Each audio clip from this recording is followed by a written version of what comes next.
Сәлем достар, менің YouTube каналыма қош келдіңіздер. Бүгін тағы да Өзбекстанға жолға шығамыз. Өзімнің көлігіммен шығамын. Менің көлігімнің тонировкасы бар. Тонировкамен қалай өткізеді, қалай болады, қазір көретін боламыз. Ал кеттік онда.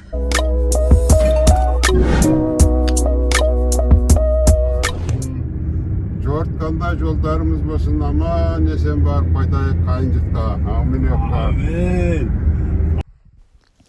Қазақстан шекарасынан ешқандай қиындықсыз өттік, ал Өзбекстан шекарасына келген кезде тонировкаға 8000 теңге төлеу қажет болды. Бірақ біз тонировкаға 8000 теңге төлеудің орнына тонировканы алып тастай салдық, себебі тонировканы істеу 3000-4000 теңге шамасында. Қазақстанның таможнясынан өттік. Қағарытсың? Төркініме бара жатыр. Найман ауылына ма? Өз жұртыма бара жатыр. Мамамның төркіні Сырдария вилаяты, яғни Сырдария облысында орналасқан. Бұл жерлер Ташкент облысы, Шыназ ауданы деп аталады. Шыназ деген үлкен базарлар да бар. Егер мына жолдың көпірдің астымен өтетін болсаңыз, онда Ташкент қаласына қарай кететін боласыз. Ал біз қазір Найман ауылына қарай жолға шықтық. 7-8 жыл болды. 10 жыл десе берсең.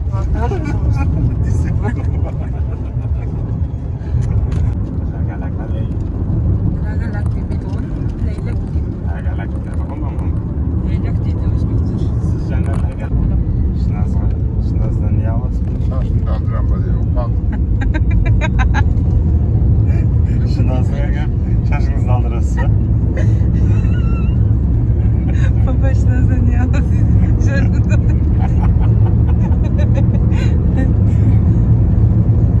Шашыңды алдырып сатып өтеміз.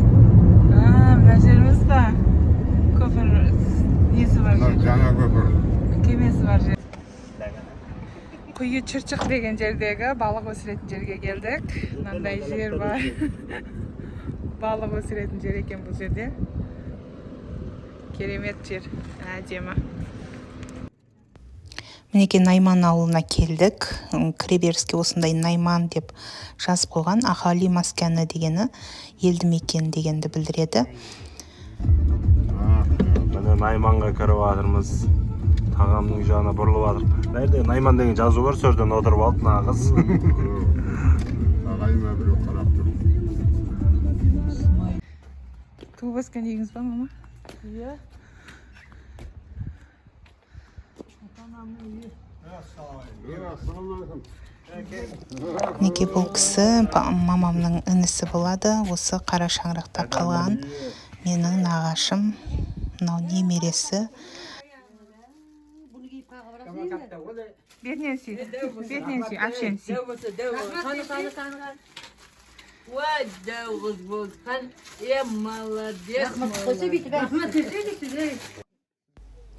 Сонымен қатар мамам жас кезінде осы ауылында тұрған кезде өзімен бірге жұмыс істеген мектепте коллегасы, әрі подружкасымен үйіне барып, как раз сол күні оның туған күні болған екен, 70 жасқа толған.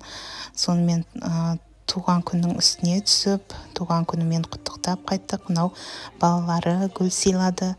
Керемет дастарханның үстінен шықтық. Осындай керемет отырыс болды.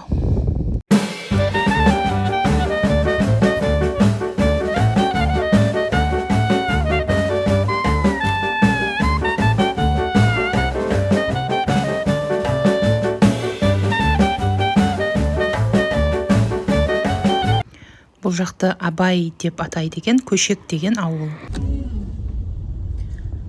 Мамамның туған ауылында жүрміз қазір. Мамамды қыдыртып Найман деген ауылда, төменгі Шыршық ауданы деген жерде Найман деген ауыл бар, сол жерде жүрміз. Бұл жерде қазақтар орналасқан. Қазір бірақ көбісі Қазақстанға көшіп кеткен. Азғантай қалды.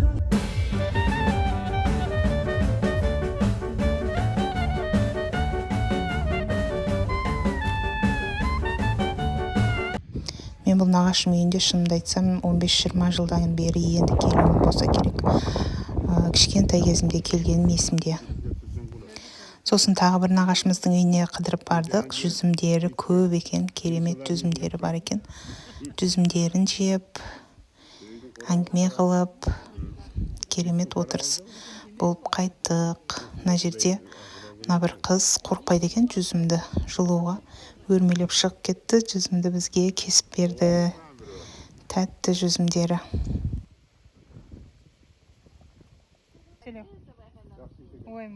Сосын иттер ақылды ит екен, отыр десем отырады өзі. Сосын жүзім жейді екен. Жүзім жеп үйреніп қалған ба? Мен жүзім берген едім, жейді.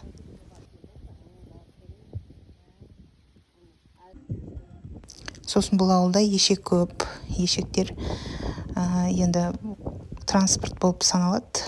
Поляға, анда-мында шөп тасығанға, жүк тасығанға осы ешектер қолданылады.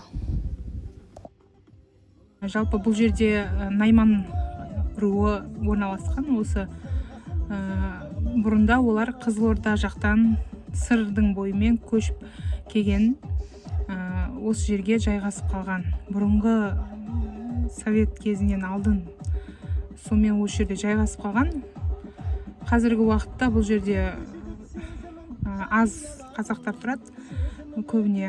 Көбісі Қазақстанға оралман ретінде көшіп кеткен. Жалпы Найман халқы өте мықты халық қой, білесіздер, иә. Ауылы да керемет, ұйымшылдықтары да керемет ел енді.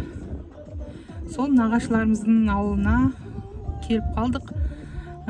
Өзбекстан еліндегі өте керемет жерлер, әке-шешесінің жатқан жерін келіп аралап, соларға Құран бағыштап кетіп жатыр енді. Еске алып соларды. Сол жалпы. Гүлім. Шық, аняқа шық. Аняқа шық.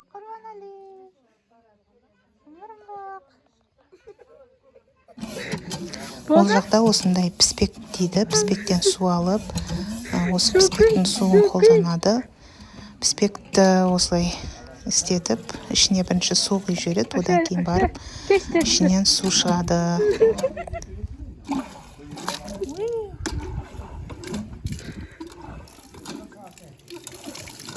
Болды?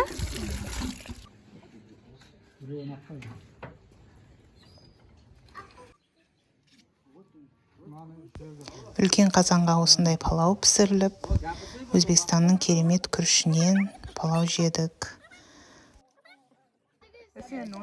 Осы әулеттің барлық туысқандары, ағайын туыстары, мамамның әпке сіңілдері осы төркіндеріне жиналып, бір марқайып, қуанып қалды барлығы.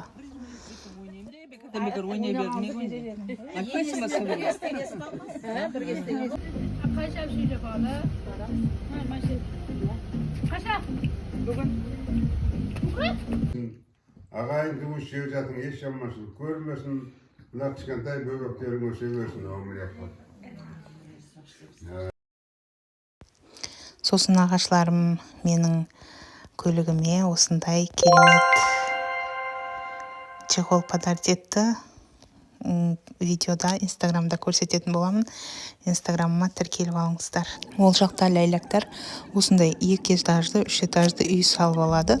Мына жер атақты Шыназ базары, өте үлкен базар. Бұл жерге кіруге уақыт болмады, өкінішке орай. Әйтпесе ішін аралағым келген.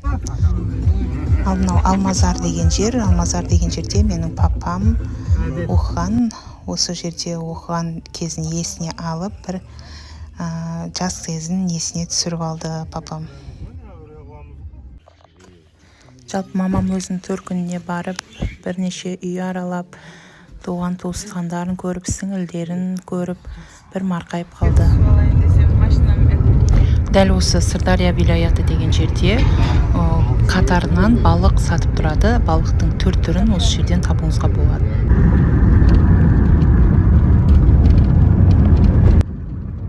жүгерлерді кебу үшін осылай жолға жайып қояды екен. Бұларды арнайы машинамен, трактормен үгіттейді екен.